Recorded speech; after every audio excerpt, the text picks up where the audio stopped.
नमस्कार मित्रमैत्रिणींनो, मराठी हेल्थ या यूट्यूब चॅनलमध्ये आपले स्वागत आहे. सर्दी असो, खोकला असो किंवा गळ्याची खरखर असो, यावर अगदी पॉवरफुल घरगुती आणि रामबाण उपाय घेऊन आले आहे ना, की ज्यामुळे अगदी एका वेळेसच्या वापरानेच गळ्याची खरखर असेल, सर्दी खोकल्याचा त्रास असेल तरी लगेचच फायदा होतो. उपाय अगदी साधा सोपा घरगुती व घरच्या घरी सहजतेने करता येणार आहे. म्हणूनच कधीही आपल्याला जर त्रास असेल तरी आपण हा उपाय लगेच करू शकतो. त्यासाठी एक लिंबू घ्यायचा आहे. लिंबू स्वच्छ धुवून घ्या. स्वच्छ धुवून घेतलेला लिंबू याप्रमाणे गॅसवर थोडासा भाजून घ्यायचा आहे. थोडासा हा वरच्यावर काळा झाला की मग आपण हा काढून घेणार आहोत. आणि हो, जे रस नका घेऊ, याप्रमाणे मी ज्याप्रमाणे दाखवत आहे ना त्याप्रमाणे लिंबूच आपल्याला यावर थोडासा गरम करून घ्यायचा आहे.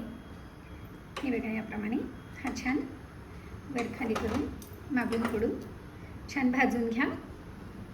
याप्रमाणे हे बघा, लिंबूचा रंग आपल्याला लगेच चेंज झालेला दिसत आहे. इतका भाजला गेला की लगेचच हा काढून घ्या. याप्रमाणे भाजून घेतलेल्या लिंबूचे मधोमध 2 भाग करून घ्या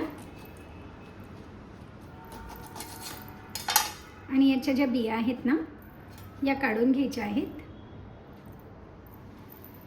यावर अगदी 2 चुटकी भरून काळ्या मिरीची पावडर, काळी मिरी कुटून याप्रमाणे पावडर करून 2 चुटकी पावडर टाका व 2 चुटकी भरून रोजचे जे आपले खाण्याचे मीठ आहे ना, हे मीठ यावर टाकायचे आहे. आणि याप्रमाणे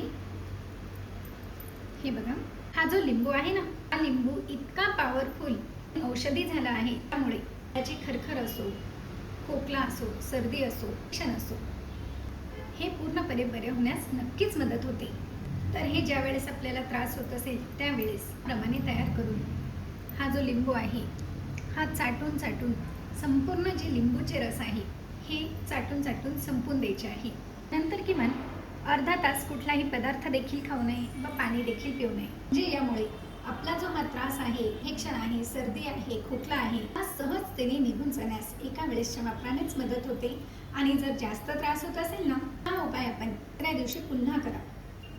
यापासून एका वेळेसच्या वापरानेच फायदा जाणवतोच. जास्त त्रास असल्यास तुम्ही दुसऱ्या दिवशी देखील करू शकतात, कारण यापासून कुठल्याही प्रकारे साईड इफेक्ट होत नाही, तर फायदा पूर्णपणे होतो. मग आहे की नाही अत्यंत साधा सोपा घरगुती आणि नॅचरल उपाय? मग लाईक, शेअर व सबस्क्राईब करायला देखील विसरू नका. धन्यवाद.